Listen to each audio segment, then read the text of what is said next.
This video is sponsored by Skillshare.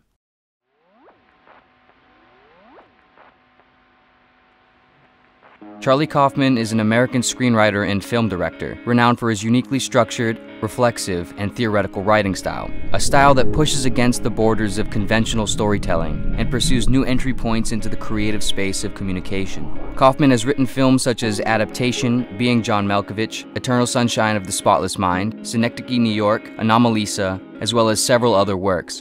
Kaufman's films contain incredible cinematic technique, surrealistic senses of time, confusingly poignant character developments, and many other distinctive qualities. However, this will not be so much about Kaufman's films, but rather Kaufman's apparent philosophy. Most of Kaufman's work deals with the concept of self-identity, more specifically, our awareness and concern with who we are and how we are experienced in the minds of others. This idea can perhaps be neatly expressed with a quote by 17th century sociologist Charles Cooley, who said, "I am not who you think I am not who I think I am who I think you think I am."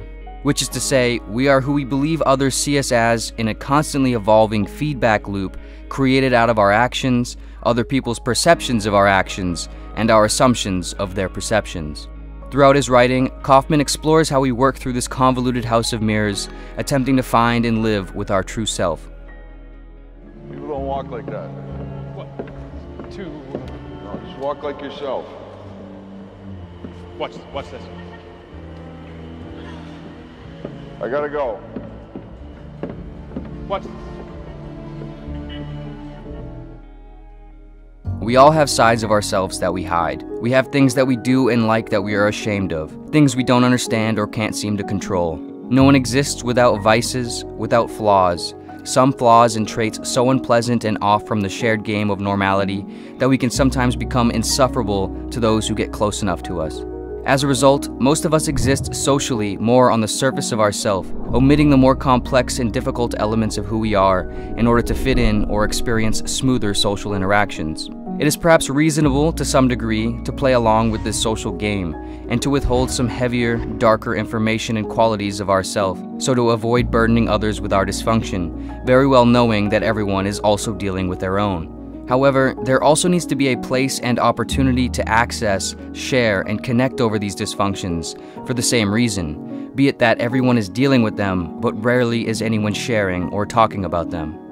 We spend so much of our life trying to contrive and exist as the best versions of ourselves in the minds of other people, and thus we can easily become lost or in a strange state of confusion over who we really are or who people really are.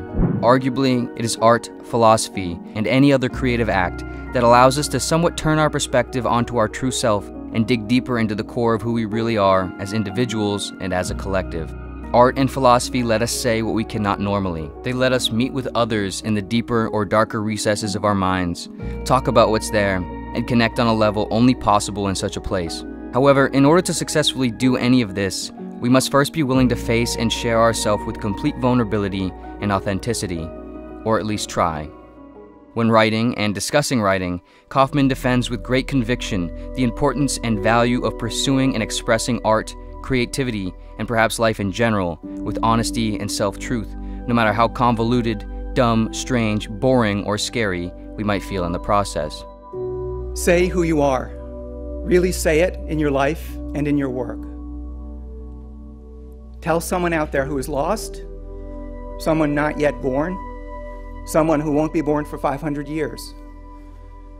Your writing will be a record of your time. It can't help but be. But more importantly, if you're honest about who you are, you'll help that person be less lonely in their world. Because that person will recognize him or herself in you. Through the creative process, and perhaps in many other aspects of our daily life, it can be found that in order to do anything novel or earnest, we must risk having our deepest and most vulnerable qualities be rejected. We must risk sounding dumb, acting weird, being wrong, or feeling bad. We must risk all of this in order to ever share anything real about ourselves and avoid living and dying without the world ever really seeing who we are. In Kaufman's film, Adaptation, he writes a film literally about him writing a film more or less about him. Charlie Kaufman, the character in the film, struggles constantly with the feelings that he is wrong, boring, cliché, self-indulgent, and disingenuous while writing the film he is in. I've written myself into my screenplay. That's kind of weird, huh? It's self-indulgent, it's narcissistic, it's solipsistic, it's pathetic.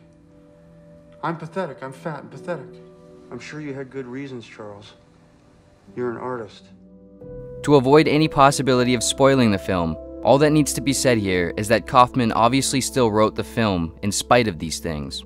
Likewise, by facing our insecurities, fears, confusions, and whatever else, by recognizing that we probably are all of these things, and still muscling through the process of sharing or expressing ourselves anyway, we might find some truth in ourselves worth sharing. And more likely than not, we might help others find some truth in themselves as well. Kaufman often appears to address the idea that we're all struggling with the same fundamental thing. Whether we realize it or not, we are all condemned by the same consciousness and the same condition.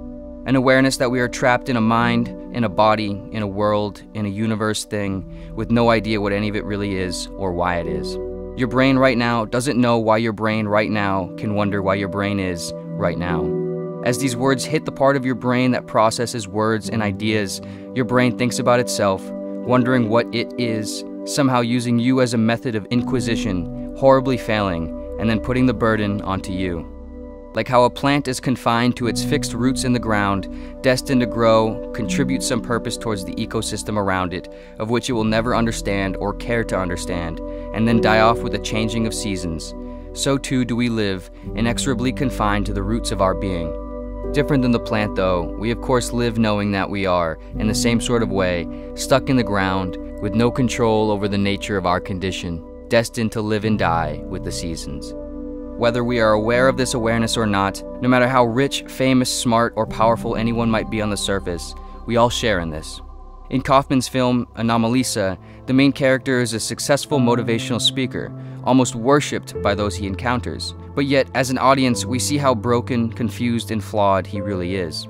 For Kaufman, rather than hiding or being dishonest about the struggle we all go through, it is through the sharing of our experience of this struggle, with authenticity and honesty, that helps us uncover it so we can face it, grapple with it, and hopefully transmute it into something beautiful or helpful. Ultimately, no matter our efforts, to know who we are and who we aren't is an incredibly hard, constant, and abstract effort. It's fair to argue that our true self is sort of like a target, just close enough to see, but too far to ever really hit, always changing or moving away from us as we live our life and encounter more and more of the world. However, regardless of how hard, Kaufman and his work offers us a reminder that in each moment, we should aim and shoot towards this target as best we can, in our work, our relationships, and our everyday life.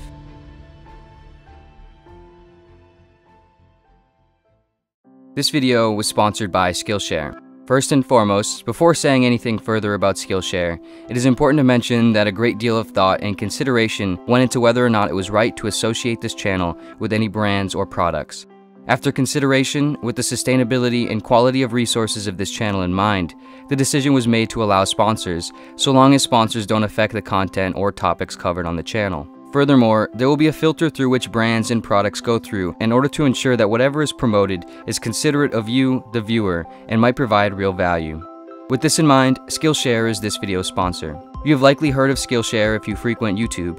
However, Skillshare's presence on YouTube doesn't diminish Skillshare's offerings.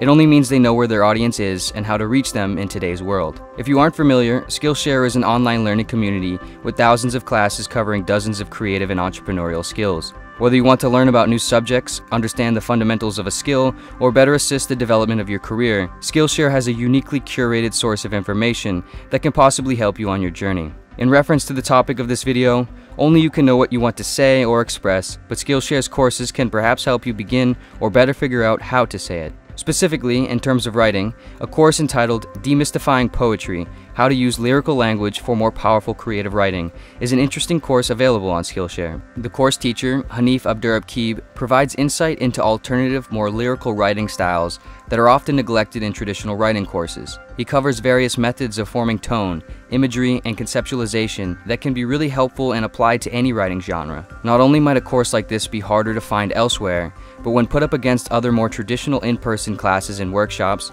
Skillshare is very affordable with an annual subscription of less than $10 a month. It is also worth knowing that a premium membership gives you unlimited access, so you can join any and all of the classes and communities that might be of interest. Because Skillshare is sponsoring this video, there is a link in the description to sign up for a 2-month free trial. Of course, thanks for watching in general, and see you next video.